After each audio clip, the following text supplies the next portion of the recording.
A rendering of the James Webb Space Telescope completely unfurled in space. Image NASA's James Webb Space Telescope JWST has experienced another delay. The telescope will now launch between March and June of 2019, instead of the previously planned launch of October 2018.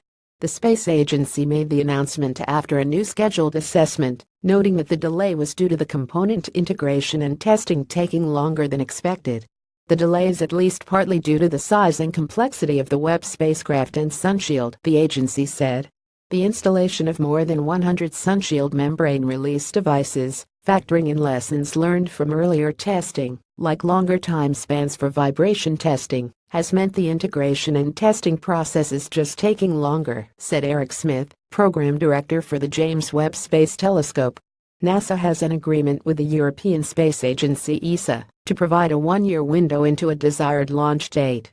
NASA's assessment of the Webb telescope analyzed the spacecraft's launch preparedness and took into account the remaining tasks that need to be finished, the performance rates of integrating elements of Webb, and understanding the results from environmental testing of the telescope and other parts of the ship.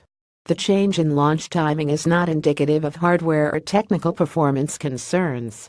The change in launch timing is not indicative of hardware or technical performance concerns, said Thomas Zerbatchan, Associate Administrator for NASA Science Mission Directorate in a statement. NASA says testing of Webb's telescope and instruments remains on schedule and are meeting the required performance levels.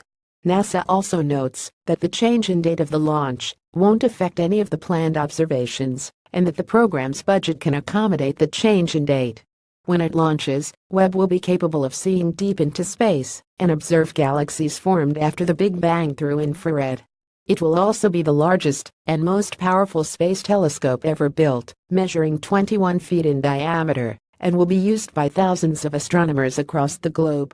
Considering the investment NASA has made and the good performance to date, we want to proceed very systematically through these tests to be ready for a spring 2019 launch, Smith said.